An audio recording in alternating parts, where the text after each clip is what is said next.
El diagnóstico incluye examen, historia clínica enfocada, el examen físico, la identificación clínica del toxidrome, los exámenes diagnósticos y como el manejo de urgencias, el ABCDE, la descontaminación, la eliminación y la terapia dirigida y sus antídotos. En cuanto a la introducción, pues es importante tener en cuenta que enfrentar a un paciente intoxicado en el servicio de urgencias, pues es un desafío crítico precisamente por su alto riesgo y su alto impacto. Para tener un abordaje, digamos, significativo, es importante realizar un diagnóstico preciso en el primer contacto que se tenga con el paciente. Es importante también tener en cuenta que pues, cada intoxicación es única y también que su susceptibilidad pues, se digamos, a su contexto. Entonces, por esto es que es muy importante, digamos, realizar una historia clínica pues detallada en el momento. Asimismo, pues cuando se reciben pacientes intoxicados en urgencias, pues estos representan una alta carga en el sistema de salud, no solamente, digamos, por los antídotos que se lleguen a utilizar, sino que también si se demora en el diagnóstico del paciente intoxicado, pues este va a tener, digamos, también una alta carga para este sistema de salud. Bueno, muy buenas noches a todos. Entonces vamos a iniciar con lo que sería el abordaje inicial de este tipo de pacientes, donde pues realmente es importante mencionar que hay que tener los aspectos fundamentales y básicos a la hora de atender a un paciente en el sistema de urgencias. Dentro de la historia clínica debe ser detallada para poder realizar a futuro recolección de datos necesarios y poder realizar un tratamiento efectivo específico basado en una terapia dirigida. Un correcto y detallado examen físico, esto nos va a permitir, lo vamos a ver un poco más adelante, clasificar los toxídromes y pues generar un real impacto en el manejo del paciente y tratarlo de hacerlo de manera óptima, porque ya vamos a mirar que los tiempos de evaluación diagnóstica y de tratamiento pues son esenciales en este tipo de pacientes. Vamos a clasificar todo este tipo de signos y síntomas que se presenten en estos pacientes para clasificarlos en un toxídrome en específico, lo cual otra vez nos va a impactar ampliamente en el manejo. Y finalmente vamos a ver la utilidad que se tienen de las pruebas diagnósticas en este tipo de pacientes. Vamos a ver que realmente no es tan necesario el uso de estas en la práctica habitual, puesto que nos vamos a centrar más en una semiología, un abordaje semiológico de este paciente, que generalmente en la mayoría de los casos va a ser suficiente para generar un diagnóstico certero y para poder realizar el tratamiento en el menor tiempo posible. Vamos a empezar con el abordaje inicial. Entonces, al igual que cualquier paciente con inestabilidad que ingrese a nuestro servicio de urgencias, el ABC va a ser fundamental, va a tener 100% la prioridad. Entonces, vamos a combinar para optimizar el tiempo tanto las intervenciones terapéuticas como la evaluación diagnóstica de manera simultánea. ¿Listo? Entonces, haciendo realmente un examen físico detallado y a partir de los hallazgos iniciales, guiar a una terapia inicial a la brevedad. Entonces, lo típico del ABC, vamos a mantener la vía aérea, respiración, circulación, déficit neurológico y exposición pues, del paciente. Adicionalmente, y un poco más centrado a la parte toxicológica, vamos a realizar una terapia dirigida y adicionalmente está el Get Tox Help, que se basa en reportar correctamente este tipo de pacientes intoxicados. Adicionalmente, pues todo manejado por el primer respondiente del servicio de urgencias. Pedir ayuda toxicológica, digamos, en el servicio o ya sea pues a nivel de país del sistema de salud. ¿Para qué? Principalmente a través del reporte logramos pues establecer qué número de casos y mediante qué tipo de sustancias estos pacientes pues digamos ingresan a estos tipos de servicios de urgencias con mayor frecuencia y pues a partir de esto prepararnos dentro de nuestro sistema de salud para poder atenderlos de la manera más óptima posible. Empezamos entonces con la vía aérea. Entonces evaluamos dos cosas, principalmente permeabilidad y mantenibilidad. Realmente la evidencia nos menciona diferentes maneras de evaluar este apartado, pero nos vamos a centrar en dos que realmente son de gran importancia, que es la fonación y la deglución. Si llegamos a tener alguna alteración, ve si logramos corroborar alguna alteración en este tipo de pacientes, pues realmente podemos decir que el paciente tiene algún tipo de alteración de la vía aérea, por lo cual pues requiere de algún manejo a la brevedad. Entonces, podemos considerar el uso de naloxona, que es fundamental a la hora de determinar si queremos que el paciente sea intubado o por el contrario, queremos evitar justamente con la naloxona que este tipo de pacientes lleguen a ser intubados y manejar más que todo la oxigenación, tal vez con ventilación mecánica no invasiva. Vamos a considerar el flumacenil, el cual la evidencia en los últimos años nos ha logrado decir que realmente su uso ya no es tan utilizado para las benzodiazepinas, para la toxicidad por estas, puesto que hay un cierto número, o bueno, gran cantidad de número de factores de riesgo, uno, y efectos secundarios en estos pacientes que tal vez hay que pensar dos veces si realmente vale más correr el riesgo que realmente el beneficio que nos puede aportar. Adicionalmente, pues, si queremos llegar a utilizarlo, es mejor utilizarlo en medios intrahospitalarios, donde pues realmente pueda suceder, por ejemplo, una sedación por dosis excesiva, tal vez de inductores que lleven a esto. Quizás así podemos realizar una evaluación un poco más, una monitorización un poco más frecuente de los signos del paciente y evitar estos efectos adversos de este medicamento. Importante, intubar en cáusticos de forma temprana también es muy esencial y no intubar para la descontaminación gástrica. Ya veremos que estas medidas de descontaminación realmente si tiene el paciente, si se encuentra intubado, va a generar que el tratamiento no pueda darse de la manera correcta, ya que pues el mecanismo del tubo pues realmente puede llegar a intervenir en el tratamiento adecuado del paciente. Entonces, tenemos que a qué pacientes le vamos a realizar intubación, pacientes con pérdida de reflejos protectores de las vías respiratorias, pacientes con riesgo de aspiración o presencia de insuficiencia respiratoria. Que hablando de esta última, pues realmente entonces vamos a realizar una secuencia de intubación rápida para pues definitivamente si decimos que el paciente fue necesario realizarle este tipo de eh, intervención, en donde vamos a tener entonces en cuenta dos cosas importantes. La primera, qué tipo de premedicación vamos a usar y la segunda, qué inductor vamos a usar. ¿Por qué son importantes estos dos roles? Porque tanto la premedicación como la selección del inductor pueden generar hipotensión dosis dependiente dependiendo del fármaco que se aplique y en algunos otros casos hipertensión. ¿Qué pasa en este caso? Que realmente hay muchos tipos de tóxicos, de xenobióticos, que generan al ingreso, pues realmente del cuadro, el paciente ya viene con hipotensión, el paciente ya viene con cifras tensionales altas y pues la utilización de este tipo de medicamentos, si no se hace de manera correcta, puede generar que el paciente baje las cifras tensionales más de lo que ya están y esto puede poner en riesgo la vida del paciente. Entonces hay que tener en cuenta un buen análisis de todo el contexto del paciente y pues hay que tener en cuenta un gran conocimiento de la premedicación y de los inductores que se conocen justo con sus efectos adversos o secundarios. Adicionalmente, entonces vamos al apartado de respiración u oxigenación, en donde vamos a mirar patrón respiratorio, vamos a evaluar la hipoxia y la hiperventilación. Hablando del patrón respiratorio, cabe recalcar que si encontramos alguna alteración en este tipo de pacientes, nos puede llegar a sugerir que tiene una intoxicación grave y de cumplir ciertos criterios entre los que cuales podamos definir, por ejemplo, por el uso de la naloxona, que no vamos a intubar a este paciente, realmente podemos optar por el uso de máscaras de no reinhalación que el cual tendrán objetivos de más de 10 litros por minuto y que alcancen una FIO2 cercana o igual al 100%. Evaluamos a la vez la hipoxia, en donde vemos pacientes que realmente son hipóxicos, que tienen saturación de oxígeno normal. Esto se ve muy frecuentemente en alteraciones en la hemoglobina y el cianuro y en intoxicaciones por monóxido de carbono. Finalmente, hay que evaluar la hiperventilación del paciente. ¿Por qué? Porque la hiperventilación generalmente puede ser tanto causado por un mecanismo secundario a la intoxicación del paciente, más patológico, ¿cierto? Pero también la hiperventilación puede ser un mecanismo de compensación producto pues, de trastornos hidroelectrolíticos que pueden estar cursándose secundarios pues, a la intoxicación misma. En el caso de una acidosis metabólica o una intoxicación por salicilatos, la hiperventilación sería, por ejemplo, un mecanismo de compensación. Entonces está otro reto dentro de lo que nosotros abordaríamos en el paciente determinar si la hiperventilación es o no signo de gravedad y si se debe suspender o no. Hablando un poco más de las alteraciones del patrón respiratorio, encontramos evidentemente la insuficiencia respiratoria que se encuentra en muchos de estos escenarios por intoxicaciones, en donde vemos, según el tipo de insuficiencia respiratoria, pues puede ser causado por un escenario en específico. Hablando del tipo uno, la insuficiencia respiratoria hipovolémica aguda, vemos que puede ser causada por intoxicación por hidrocarburos, salicilatos, broncoaspiración.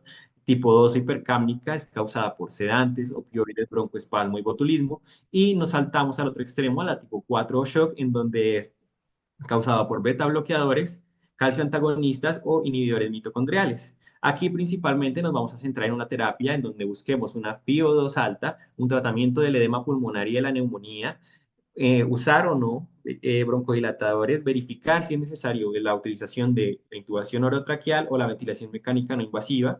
Controlamos el dolor del paciente si llega a tenerlo o no. Vamos a tratar la causa en el caso del shock y mantener un soporte ventilatorio para evitar posibles complicaciones en el paciente a futuro. Acá les dejamos una tabla donde principalmente nos hablan de las diferentes causas de hipoxemia, en donde vemos, por ejemplo, aspiración por neumonía con su respectiva droga o causa alterada, que generan en este caso alteraciones del estado de conciencia, alteraciones como broncoespasmo, que puede ser causado por beta bloqueadores, cocaína, organofosforados, entre otros, edema pulmonar cardiogénico, antiarrítmicos beta bloqueadores, antidepresivos tricíclicos, y bloqueadores de canales de calcio como verapamil, entre otros síntomas que van a poder ver aquí a lo largo de las tablas que tienen sus respectivas toxinas, tóxicos que pueden generar este tipo de alteraciones a nivel respiratorio.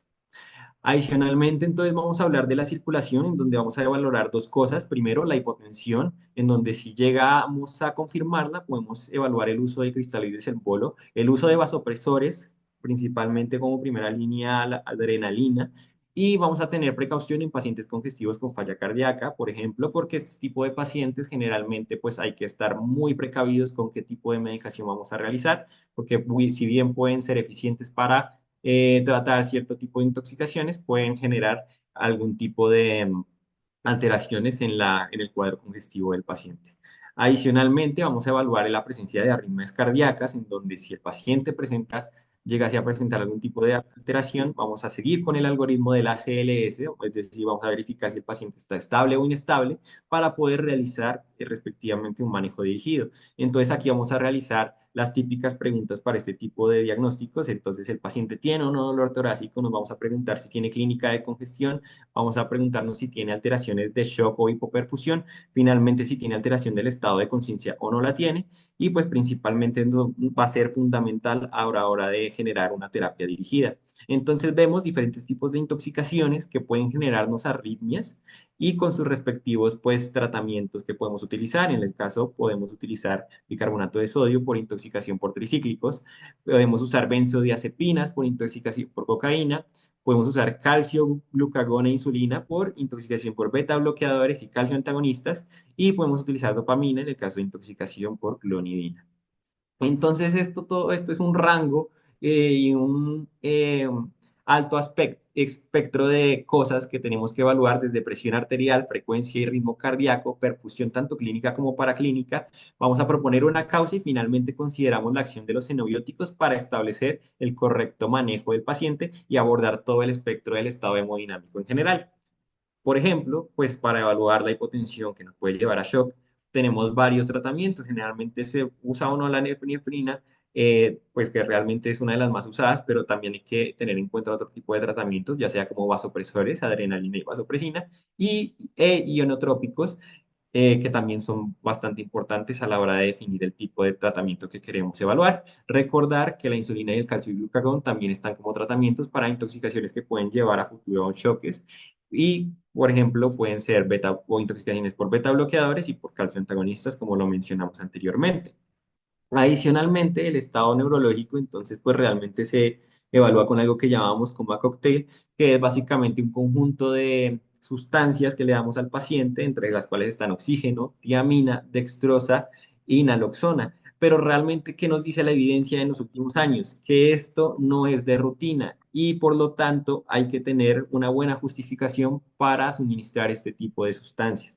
Entonces, oxígeno en el caso de pacientes con hipoxemia, en el caso de pacientes con intoxicación por monóxido de carbono, pues realmente lo utilizamos y buscamos mantener una FiO2 al 100%. Podemos evaluar el uso para los pacientes con alteración del estado de conciencia, pero hay que tener mucho cuidado y esta es una de las explicaciones por las cuales no es de rutina. Y la razón es que en pacientes con sospecha de intoxicación por alcohol, realmente hay que primero tomarle glucometría. ¿Por qué? Porque si el paciente llega a tener una hipoglicemia, ya sea por esta intoxicación por alcohol, por consumo excesivo de ATP, realmente al suministrarle tiamina, lo único que vamos a lograr es que el paciente llegue a una alteración metabólica, riesgo de acidosis, y esto va a empeorar bastante el estado del paciente. Por lo cual es muy importante antes de todo mirar pues digamos, por completo los exámenes de laboratorio, hablaremos más adelante de esto, para poder proponer un tratamiento adecuado, pues lo más seguro posible. Entonces, si el paciente justamente llega a tener hipoglicemia, le damos dextrosa principalmente y luego nos concentraríamos en dar timiamina una vez corregido la hipoglicemia. Finalmente, como hemos mencionado, la naloxona es bastante útil ya sea para evitar la intubación en los pacientes, pero también es bastante usada en la intoxicación por opiáceos. Entonces, es muy importante a tener en cuenta. Finalmente, hay que tener precaución con las intoxicaciones mixtas. A esto nos referimos pacientes intoxicados por distintas sustancias. ¿Por qué? Porque en el servicio de urgencias no solamente nos va a llegar el típico paciente intoxicado por alcohol únicamente, sino que probablemente ese paciente intoxicado por el alcohol también tenga un antecedente de consumo de sustancias psicoactivas. Entonces probablemente venga no solamente intoxicado por el alcohol, sino tenga una sustancia psicoactiva secundaria que esté generando tal vez parte del cuadro que presenta el paciente.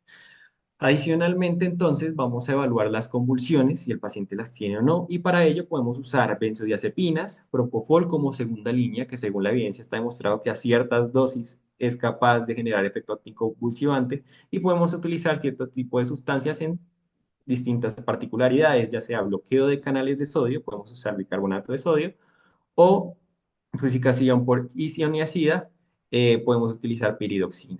Adicionalmente, dentro del examen mental es bastante importante evaluar si el paciente o no tuvo trauma craneoencefálico.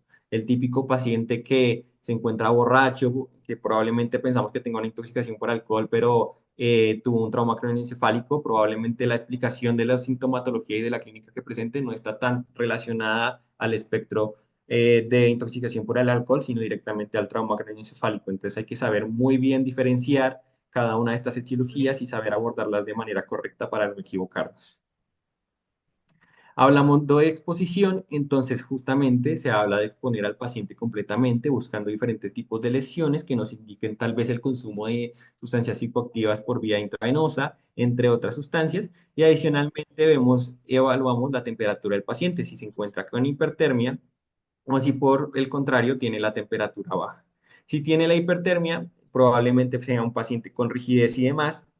Entonces vamos a utilizar parálisis, vamos a implementar una sedación, vamos a utilizar hielo y si el paciente por el contrario tiene hipotermia, vamos a realizar calentamiento con medidas externas. Las mantas térmicas realmente son bastante efectivas y vamos a hacer el uso de líquidos endovenosos previamente calentados, que es de gran utilidad a la hora de tratar a estos pacientes. Entonces, hablando un poco más de la historia clínica y enfocándonos directamente en la anamnesis, vemos que menos del 30% de los casos es de verdadera utilidad. Esto tiene dos razones principalmente. Número uno, que el paciente intoxicado que llega al servicio de urgencias generalmente tiene cierto grado de alteración del estado de conciencia o directamente bien inconsciente, por lo cual pues no vamos a poder entrevistarlo. Y la segunda, de no tener alteración del estado de conciencia, puede llegar a mentirnos sobre la sustancia ingerida. ¿Por qué? Porque probablemente venga con un familiar, porque probablemente no se sienta con la confianza para decirnos qué sustancia psicoactiva o qué químico ingirió o estuvo expuesto. Entonces, pues es importante tratar de establecer una buena relación médica-paciente dentro del tiempo que se pueda en el servicio de urgencias para poder abordar y tener más información concreta de lo que debemos hacer posterior a el diagnóstico. Entonces, exploramos al paciente y su entorno, interrogamos a todo el que haya tenido contacto con el paciente y exploramos evidentemente todas las sustancias, recordando que si la historia clínica no está completa en un principio, el examen físico va a ser equívoco y por ende los test diagnósticos que realicemos tal vez no sean los acertados y nos salgan alterados, nos hagan pensar en otras cosas. Entonces, misión de la anamnesis, generar una gran precisión en los detalles diagnósticos y orientar correctamente los test diagnósticos en este tipo de pacientes. Nos vamos a preguntar dónde se encontró el paciente, cuándo fue visto por última vez en su estado de salud normal, importante y bastante relevante a la hora de establecer qué tratamiento vamos a realizar. Si el paciente lleva, no sé, una hora eh, después de la intoxicación, si lleva 2 horas, vamos a ver más adelante que esto es fundamental para establecer el tratamiento más acertado. Vamos a preguntarnos cuáles fueron las circunstancias que rodearon el descubrimiento del paciente, si habían frascos de pastillas, envoltorios vacíos o productos químicos cerca y si existía algún antecedente de sobredosis o intentos de autoinyección o abuso de abstinencias o sí, abuso o abstinencia de sustancias, porque probablemente estamos contra un paciente que está en recaída justamente de alguna intoxicación y más o menos si podemos averiguar con qué se intoxicó en situaciones previas, probablemente pues esto nos ayude a orientarnos un poco más. Entonces, para resumir todo esto que hemos dicho, finalmente, entonces tenemos este algoritmo donde nos dice, paciente tiene dificultad respiratoria. Si tiene dificultad respiratoria, obtenemos el control de la vía aérea, hacemos una correcta ventilación y una correcta oxigenación. Adicionalmente, pues si no tiene dificultad, igualmente vamos a controlar justamente puedes verificar la frecuencia respiratoria y demás a través de la saturación de oxígeno medida por pulsoximetría. Posteriormente complementamos con todos los signos vitales y verificamos si existen o no alteraciones. Si existen alteraciones, podemos proponernos a realizar un electrocardiograma, una pulsoximetría, instaurar una línea intravenosa y obtener rápidamente todos los exámenes de laboratorio necesarios, ya sea glucosa, electrolitos, entre otros, para pues, realizar un manejo y un diagnóstico un poco más integral. Vamos a considerar la administración empírica de, lo mencionamos anteriormente, dextrosa, tiamina y naloxona. Consideramos el uso emergente de terapias que nos van a ayudar pues, a realizar diferentes tipos de tratamientos en el caso de que el paciente tenga agitación psicomotora, algún tipo de alteración cardíaca o anormalidades metabólicas. Y pues todo esto es logrado por una historia clínica rápida, pero bastante optimizada y un examen físico bastante detallado. Hablando del examen físico, entonces evaluamos signos vitales, pulsoximetría, estado mental, pupilas, humedad corporal y tono muscular. Vamos a evaluarlas más adelante y relacionarlas con los toxídromes en específico, porque justamente estos nos van a permitir clasificar y encerrar el cuadro clínico del paciente dentro de un toxídromo. Tener en cuenta otra vez que el paciente no solamente puede llegar por intoxicación por una sustancia inespecífica, sino que puede llegar por varias. Entonces, tratar de no encasillarnos solamente con una especie de diagnóstico, sino evaluar todas las posibilidades que podemos encontrar en este contexto del paciente. Acá les mostramos unas tablas en donde están los xenobióticos, los tóxicos que pueden generar diferentes tipos de alteraciones en los signos vitales, por ejemplo, hipotensión, más comúnmente por alfa-adrenérgicos, agonistas como antagonistas. Vemos realmente metales como el hierro, vemos el etanol, vemos los opioides y vemos los hipnóticos y sedantes. Xenobióticos que generan hipertensión, alfa-adrenérgicos, agonistas como antagonistas, la nicotina y los simpático-miméticos. Adicionalmente vemos la tabla a mano derecha, pues realmente también hay xenobióticos que nos van a generar bradicardia y taquicardia, van a alterar también la frecuencia respiratoria y van a alterar también la temperatura. El mensaje de todas estas tablas es que, como pueden ver, hay distintas sustancias, distintas etiologías que nos pueden llevar a distintos trastornos. Por eso la importancia otra vez de realizar una historia clínica detallada en cada uno de estos pacientes para poder acercarnos un poco más a la etiología del paciente. Listo, ahora seguimos con los toxídromes. Como definición general, tenemos que son un conjunto de signos y síntomas característicos que aparecen cuando una persona se intoxica con una sustancia específica o con un grupo de sustancias que tienen efectos similares en el organismo.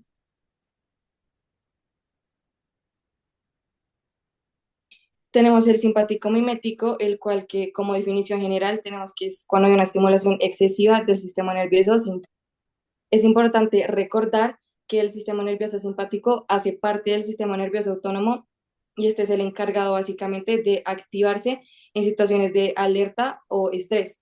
Es por esto que los síntomas asociados a este toxídrome son la agitación, la ansiedad, la taquicardia, la hipertensión, la diaforesis y la midriasis. Tenemos los signos también relacionados como la hipertermia, la taquicardia, la hipertensión, la midriasis y la diaforesis. Asimismo, algunas pruebas que podemos utilizar aquí son el electrocardiograma, donde podemos encontrar una taquicardia sinusal o arritmias también, y tenemos pruebas toxicológicas de orina y sangre. Algunos tóxicos causantes, precisamente este toxidrome, tenemos la cocaína, descongestionantes como la pseudoefedrina y las anfetaminas. Tenemos ahora el toxidrome anticolinérgico, el cual, como definición general, se basa en el bloqueo de receptores muscarínicos de acetilcolina. Importante recordar que estos receptores muscarínicos de acetilcolina básicamente son estas proteínas que se activan cuando llega este neurotransmisor de acetilcolina y pues ejerce su función. Asimismo, la acetilcolina pues es este, como les dije, este neurotransmisor pues encargado de estar en procesos cognitivos, emocionales, en el movimiento, en la memoria, en la atención, por lo que precisamente vamos a tener síntomas como boca seca, visión borrosa, retención urinaria, estreñimiento, confusión y alucinaciones.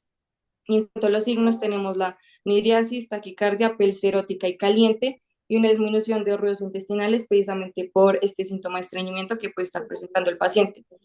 Tenemos las pruebas de electrocardiograma también, donde a la vez encontramos taquicardia sinusal y una prolongación de los segmentos QRS.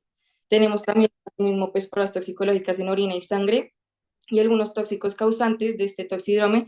Tenemos antihistamínicos como la loratadina, tenemos antipsicóticos como el aripiprazol y también tenemos antidepresivos tricíclicos como la doxepina.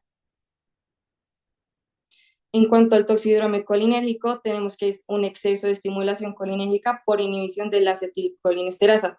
Como un breve recorderis, es importante saber que pues, la acetilcolinesterasa es esta enzima que nos ayuda a degradar la acetilcolina cuando pues ya ejerció su rol completamente.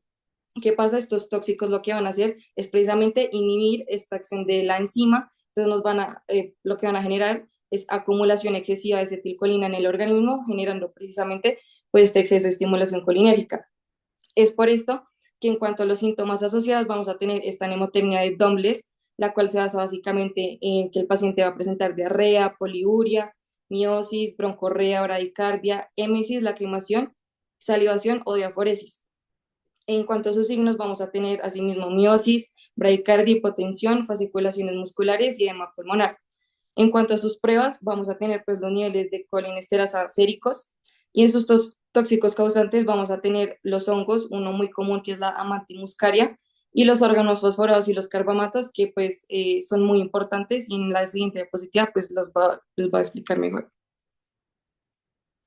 Entonces tenemos que los órganos fosforados pues son derivados del ácido fosfórico y su uso se ve más que todo en insecticidas, plaguicidas y herbicidas.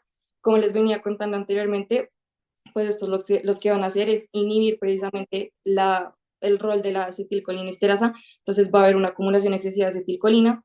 Tenemos que la población más susceptible a contraer este toxidrome van a ser los trabajadores agrícolas, no solamente porque estos productos son, digamos, de fácil acceso, sino porque también están muy relacionadas las condiciones socioeconómicas, porque sabemos que, digamos, en muchas zonas rurales de Colombia, pues estos trabajadores agrícolas no tienen las medidas de bioseguridad necesarias para trabajar con estos órganos fosforados. También sabemos que pues en Colombia hay un cultivo de una amplia gama de productos agrícolas como café, frutas, verduras, etcétera, que digamos que para mantener este cultivo como protegido toca pues, utilizar estos insecticidas o plaguicidas. Los trabajadores agrícolas no utilizan sus medidas de bioseguridad necesarias y pues pueden encontrar estos síntomas y signos. Tenemos ahora el toxidrome sedante hipnótico que ocurre por una depresión del sistema nervioso central, acción de los receptores GABA. Importante recordar que GABA es el principal neurotransmisor inhibitorio del sistema nervioso central, el cual que su rol más importante es básicamente reducir la actividad neuronal, lo que nos va a llevar a efectos sedantes, ansiolíticos, efectos sedantes y pues relajantes musculares.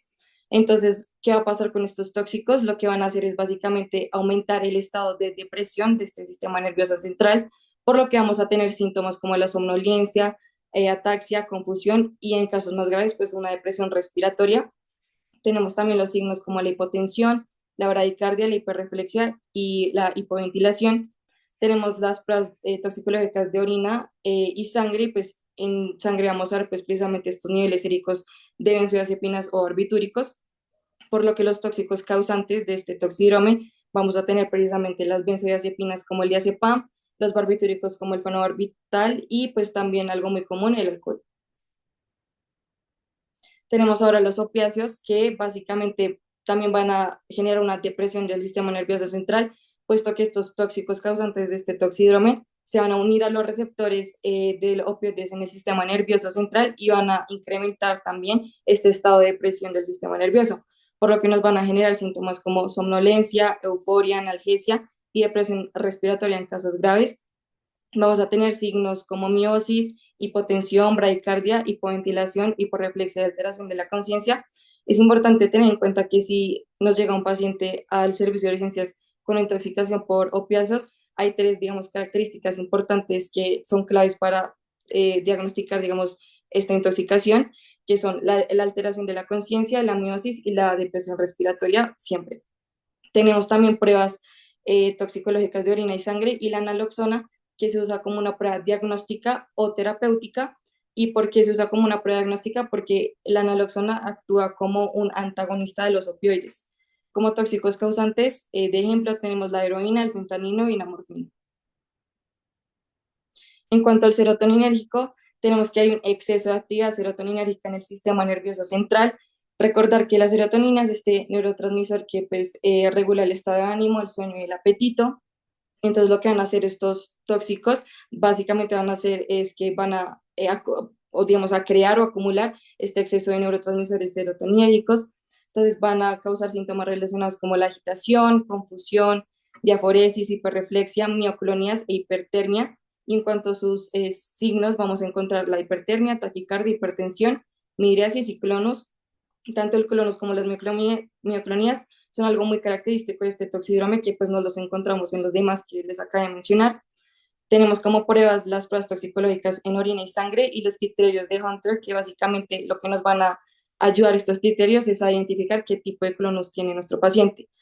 Como tóxicos causantes tenemos los inhibidores recaptadores de serotonina, como el citalopram, tenemos IMAO, que son los inhibidores de la monoaminoxidasa, como el EMSAM, tenemos el tramador y el triptófano.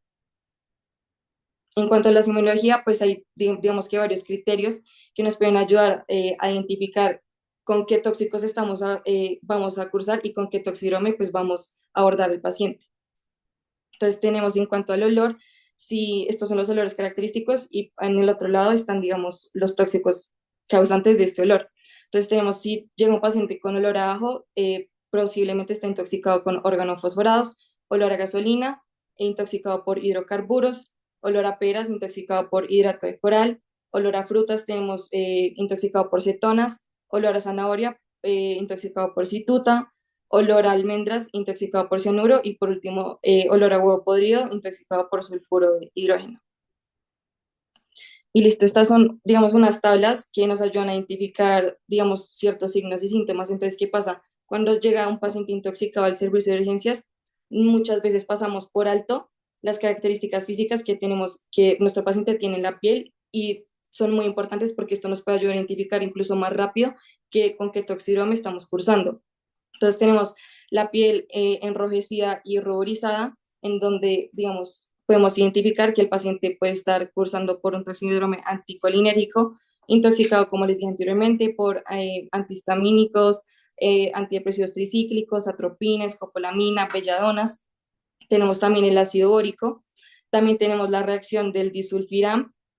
Como breve contexto, el disulfiram básicamente es este tratamiento para el alcoholismo, pero ¿qué pasa? Si nuestro paciente mezcla este tratamiento de disulfiram con el alcohol, con etanol, pues va a generar precisamente esta reacción en la piel. Vamos a tener también la rifampicina y, digamos, en casos muy raros, el monóxido de carbono. Como piel, si vamos a encontrar un paciente con piel diafórica y pálida, vamos a encontrar que esto está muy relacionado con los simpático-miméticos que les venía comentando, como la cocaína, las anfetaminas, las catinonas. Tenemos también los agentes colinérgicos, como los organofosforados y los carbamatos. Tenemos también alucinógenos centrales como el LSD, las anfetaminas de diseño y los cannabinoides. Y por último también tenemos el arsénico y los salicilatos. Tenemos también, si el paciente llega cianótico, es por condiciones de metahemoglobinemia y sulfohemoglobinemia, que básicamente se basa en que pues, hay una alteración de la hemoglobina que no permite el transporte de oxígeno a los diferentes sistemas, al organismo. Y por ende, pues tenemos la hipoxemia. Y por último, tenemos la descamación de la piel, donde vamos a encontrar el síndrome de Steven-Johnson y la necrosis epidérmica tóxica, que básicamente es una reacción severa cutánea causada por fármacos como antibióticos o antibióticos o entre otros fármacos. También tenemos el ácido bórico y metales pesados como el arsénico o el mercurio. Tenemos también que algunas drogas o tóxicos nos pueden pues, alterar el estado mental del paciente. En esta tabla se divide en dos categorías. La primera categoría es causada por una depresión del sistema nervioso central, y en la otra categoría tenemos la agitación. Entonces, en cuanto a tóxicos que nos causan precisamente esta depresión del sistema nervioso central, tenemos los anticolinérgicos como los antihistamínicos, las belladonas, tenemos los antidepresivos, como les venía mencionando, los antidepresivos tricíclicos, tenemos los inhibidores de la recaptación de serotonina y los IMAO, tenemos también los antipsicóticos, tenemos el litio, tenemos también los colinérgicos, los organofosforados y los carbamatos que les venía mencionando, tenemos también los opioides, etcétera. Y en cuanto a los que nos pueden causar agitación, digamos, este estado mental de agitación, tenemos los simpático-miméticos como la cocaína, la cafeína, lo que les venía contando, los anticolinérgicos como la escopolamina, algunas plantas como la belladona, que es lo que les venía diciendo, los salicilatos, los alucinógenos centrales como son el LSD, la ketamina, el litio y el monóxido de carbono. Tenemos ahora, digamos, como las diferentes presentaciones de las pupilas, tenemos midriasis, miosis y nistagmus. En cuanto a midriasis, tenemos que los simpático-miméticos como la cafeína, la cocaína, las catinonas, pues nos pueden causar midriasis en el paciente. Los anticolinérgicos también, como la atropina, la escopolamina, los antihistamínicos, las plantas como la belladona, algunos alucinógenos como el LSD también nos pueden generar midriasis. Después tenemos por la parte de miosis, los opioides nos pueden generar pues esta alteración en las pupilas, como la heroína o la morfina que les venía diciendo, los sedantes hipnóticos como los barbitúricos y las benzodiazepinas. En cuanto a los colinérgicos, tenemos agentes nerviosos, tenemos también los carbamatos y las insecticidas. Y en cuanto al nistagmus, tenemos los barbitúricos, la carbamazepina, el litio, el etanol, etcétera. Esta es como una tabla de resumen para, digamos, poder identificar cuáles son los toxidromes, digamos, que más comunes y cómo se ve clínicamente, semiológicamente en nuestro paciente.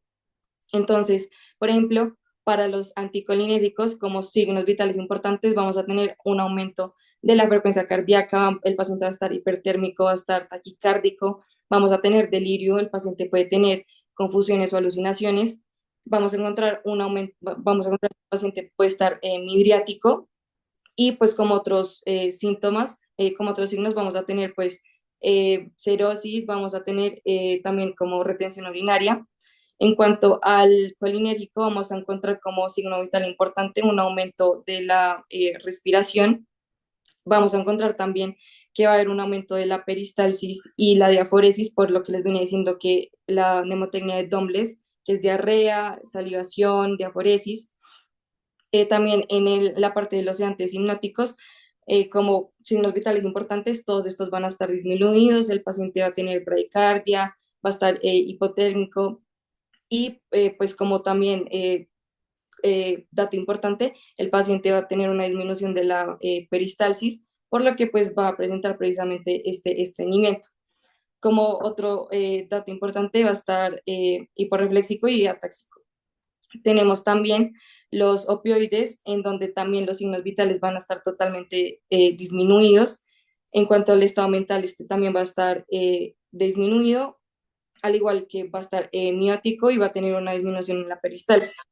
Vamos a tener abstinencia por etanol, en donde todos sus signos vitales van a estar aumentados, va a estar taquicárdico, hipertérmico, por lo que precisamente va a estar, el paciente se va a encontrar agitado y va a estar adicionalmente pues midriático, va a tener un aumento de la peristalsis y va a estar bastante diaforético, por lo que va a tener también estas convulsiones.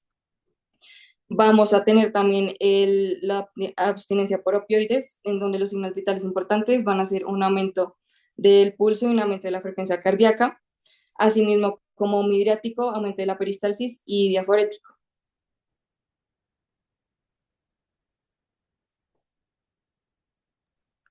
Entonces ahora vamos a hablar de las ayudas diagnósticas, donde inicialmente pues a todos los pacientes se les debería tomar un electrocardiograma, gases arteriales, glucometría y en mujeres en edad fértil una prueba de embarazo.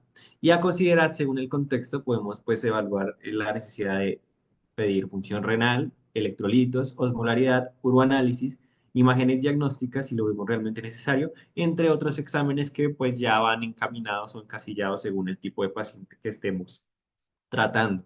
Adicionalmente, nos vamos a preguntar si es necesario o no realizar el uso de pruebas toxicológicas. Esto principalmente porque realmente el tiempo en el que se demoran de realizar las pruebas toxicológicas, pues nos lleva a pensar si realmente se puede o no utilizar en un servicio de urgencias. Y segundo, como ya lo hemos venido mencionando a lo largo de la charla, la clínica y el abordaje semiológico es fundamental y es lo más necesario para determinar qué tiene el paciente y cómo tratarlo.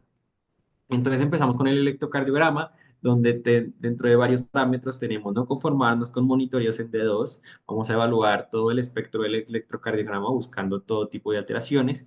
Tenemos que tener en cuenta que tanto bradicardia como taquicardia no son indicativos por sí solos de que tengamos alguna toxicidad pues, en el organismo del paciente, ya que pues vemos que la taquicardia y la bradicardia pueden ser producto de muchos tipos de alteraciones, desde la misma ansiedad del paciente por estar en el entorno intrahospitalario, entre otras condiciones, y verificar principalmente si el paciente tiene trastorno hidroelectrolítico. Entonces, como pueden ver en la gráfica de la mano derecha, podemos evidenciar que este tipo de tóxico nos van a generar dos cosas principales: bloqueos de canales de sodio y bloqueos de canales de potasio, donde principalmente vamos a ver ensanchamientos del QRS y adicionalmente podemos llegar a ver T picudas, aumento del segmento ST, entre otras alteraciones, y esto nos va a ayudar a darle seguimiento al paciente, a poder prever ciertos escenarios clínicos que pueda llegar si no se le puede realizar un tratamiento efectivo. Por ejemplo, que el paciente llegue a tener una fibrilación auricular, que el paciente pueda llegar a tener una torcida de puntas, o en el caso de que el paciente tenga una intoxicación, por ejemplo, con antidepresivos tricíclicos, puede llegar a presentar convulsiones. Entonces estamos hablando de evidenciar en el electrocardiograma, por ejemplo, un ensanchamiento del QRS mayor a 120, lo cual nos llevaría a una sospecha; mayor a 180 ya nos estaría dando un alto riesgo de que el paciente presente una convulsión, y pues esto nos ayudaría a generar las medidas necesarias para prevenir este tipo de alteraciones en el paciente. Entonces vemos acá en esta tabla, pues realmente los tipos de alteraciones electrocardiográficas que podemos tener, desde aumento de duración de onda P, segmentos PRs prolongados o acortados, y justamente con el xenobiótico específico. Entonces, pues recalcar aumento de elaboración de onda P causado por bloqueadores de canales de calcio y potasio, segmento PR ensanchado, que principalmente causado por los digitálicos, la típica cubeta digitálica, en donde vamos a buscar una depresión del ST mayor a 0,6. eh, QT corto, también aplicado en digitálicos, y QT largo en xenobióticos como inhibidores de colinesterasas, amidagrona, macrólidos, quinolona, saloperidol y betadona. Finalmente, mirando el patrón de Brugada, puede ser causado por bloqueadores de canales de sodio, antidepresivos tricíclicos, cocaína y antiarrítmicos. En las siguientes tablas vemos un poco más de hallazgos electrocardiográficos, esta vez más asociados no solamente al tóxico, sino a la alteración hidroelectrolítica que puede tener el paciente. Vemos que pueden generar tanto hipocalcemia como hipercalcemia, y pues las sustancias implicadas que pueden tener, desde diuréticos, betabloqueadores, bloqueadores de canales de calcio, hasta los diuréticos tiacídicos, litio, bastante común en pacientes psiquiátricos, entre otros. Por consiguiente, vamos a evaluar los gases arteriales, en donde vamos a verificar la presencia de ion GAP aumentado. Esto no nos descartaría insuficiencia respiratoria aguda o hiperlactatemia, y trastornos como cetosis causados por intoxicación por alcohol, ácido valproico y también intoxicación por salicilatos. También vamos a mirar gap de saturación, el cual pues vamos a evaluar la diferencia entre la presión parcial de oxígeno y la saturación de oxígeno mayor al 5%, y vamos a buscar alteraciones en la hemoglobina, causado tal vez por una carboxihemoglobina, metahemoglobina, sulfhemoglobina y el cianuro. Finalmente vamos a evaluar el gap osmolar, que termina siendo la diferencia entre la osmolaridad calculada y la medida normal que realmente vamos a buscar, es de -14 a 10.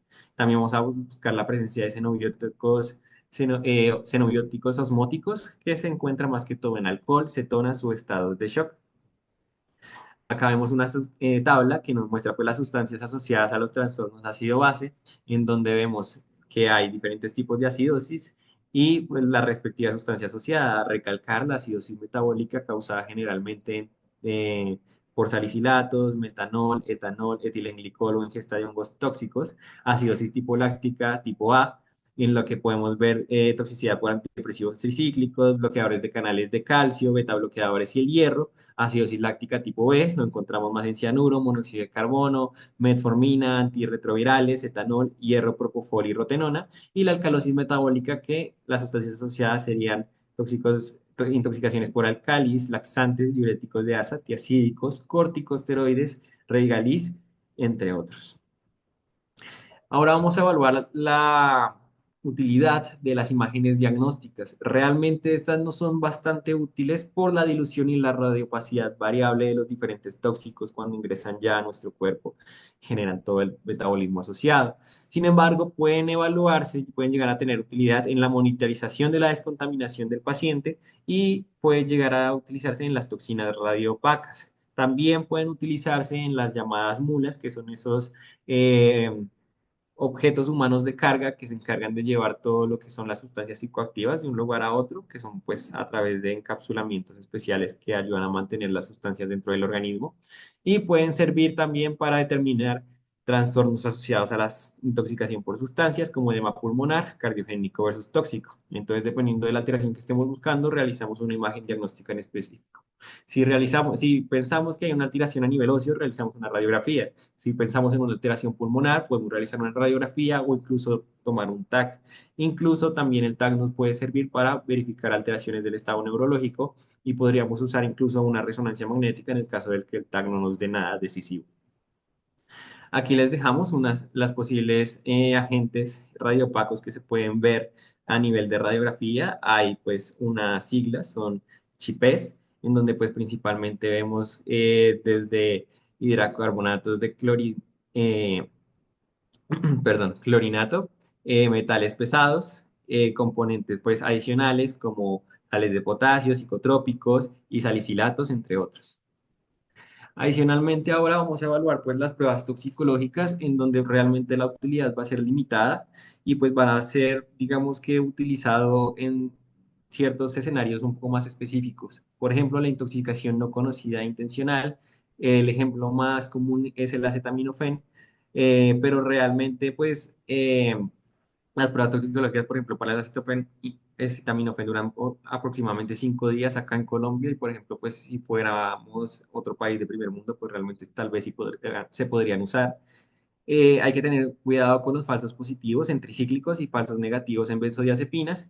Y pues realmente también estas pruebas toxicológicas van a tener utilidad cuando la medición modifique o dirige el manejo. Por ejemplo, otra vez el caso más frecuente es el acetaminofén, en el cual pues su antídoto o de saber que la intoxicación es por este tipo de sustancias, utilizaríamos la N-acetilcisteína.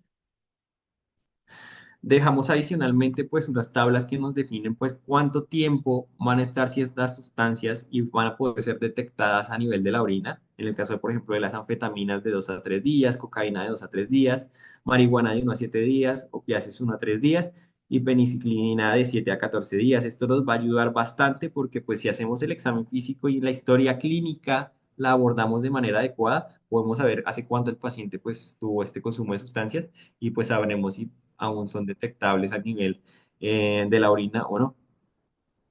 Finalmente nos vamos al manejo en donde pues vamos a realizar una terapia dirigida basada en el abordaje inicial, donde vamos a realizar medidas de descontaminación y antídotos específicos y pues finalmente miraremos un poco de temas técnicas de eliminación.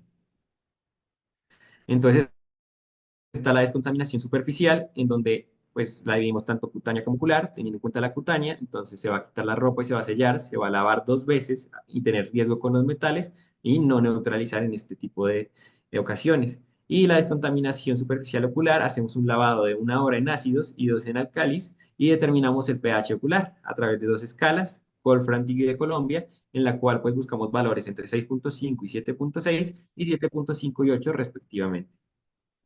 Vamos a hablar ahora de la descontaminación gastrointestinal, que busca disminuir la absorción gastrointestinal de diversas maneras, evacuación y lavado gástrico, carbón activado y la irrigación intestinal completa. El lavado gástrico tiene indicaciones de consumo de sustancia. Si el consumo de la sustancia fue menor a 1 hora o 2 en anticolinérgicos, ahora aquí estamos determinando pues la importancia de saber hace cuánto el paciente consumió la sustancia.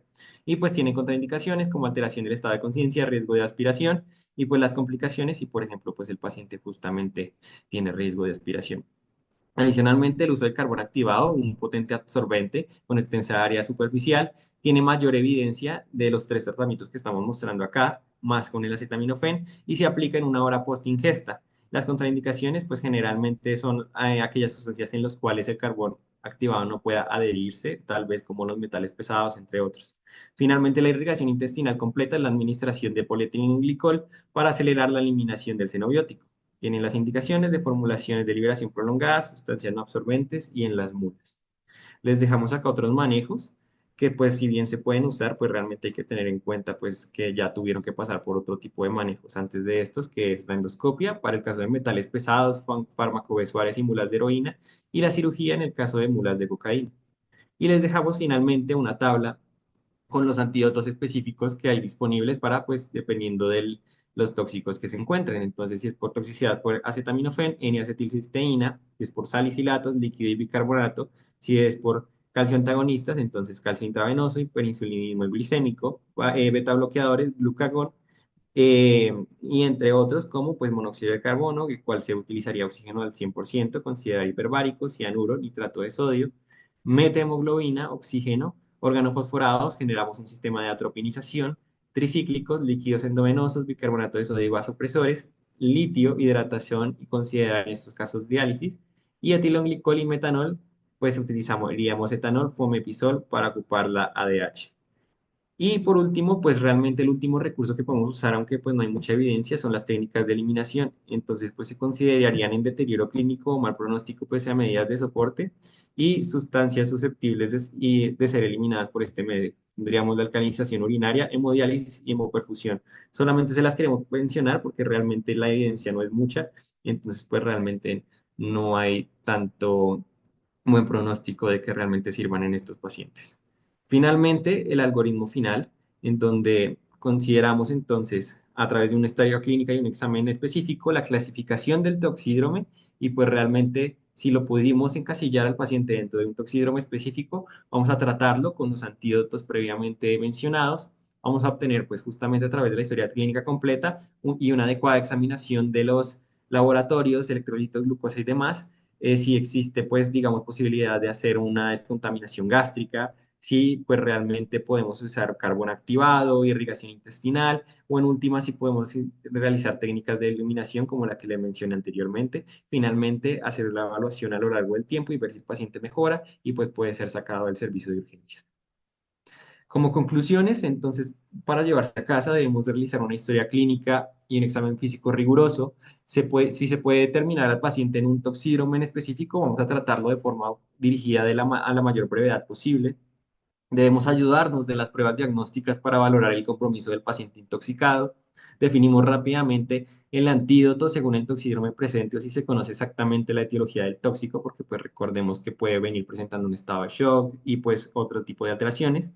El paciente intoxicado, pues realmente lo vimos a lo largo de la presentación, es un reto tanto diagnóstico y de tratamiento. Las pruebas toxicológicas no siempre están a la mano, entonces pues realmente enfocarnos en el abordaje semiológico y hay que apoyarnos en los centros toxicológicos para un adecuado abordaje y manejo. Lo que les dijimos inicialmente de generar un buen reporte como primer respondedor para pues organizarnos mucho mejor para abordajes futuros de estos tipos de pacientes. Finalmente, esta es la tabla, resumen de realmente los diferentes toxídromes y pues las sustancias más prevalentes en este tipo de eh, estados clínicos y pues mencionarles la importancia de la abstinencia, porque recordemos que, por ejemplo, un paciente con intoxicación por alcohol que llega al servicio de urgencias, primariamente puede generar ese toxídrome por el alcohol, pero posteriormente al tratamiento, si es un paciente que consume alcohol de manera crónica, pues puede generar un síndrome de abstinencia, también llamado toxídrome, y pues también hay que saberlo evaluar y abordar de manera correcta. Y ya por último dejamos esta tabla a propósito porque es importante recalcar que la semiología es lo más importante, pues porque esto nos va a ayudar a identificar rápidamente el tóxico causante y pues el toxidrome.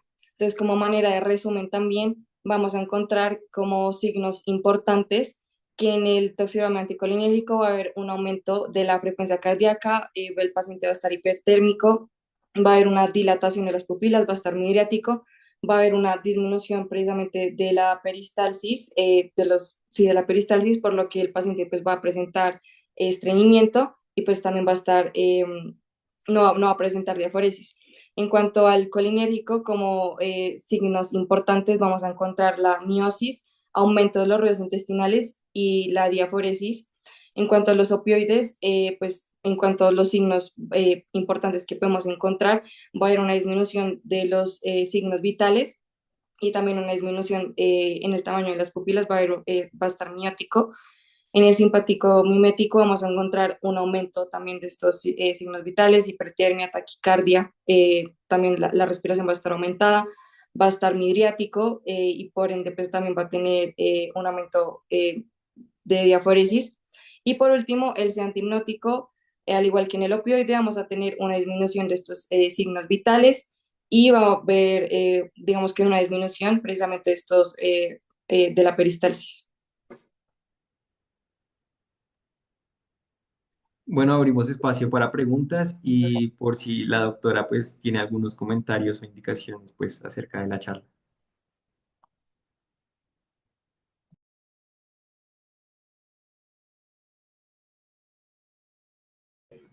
Recuerden que las preguntas las pueden compartir por el chat también. En su defecto puede levantar la mano y se les dará la palabra para poder realizarlas.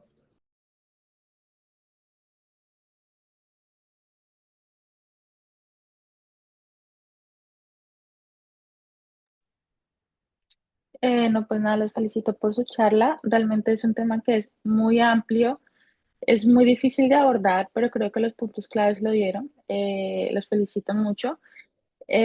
Puntos claves, entonces, la semiología, porque los toxidromes básicamente para eso están descritos, ¿no? Para poder identificar las diferentes causas con toda la semiología que es importante saberla.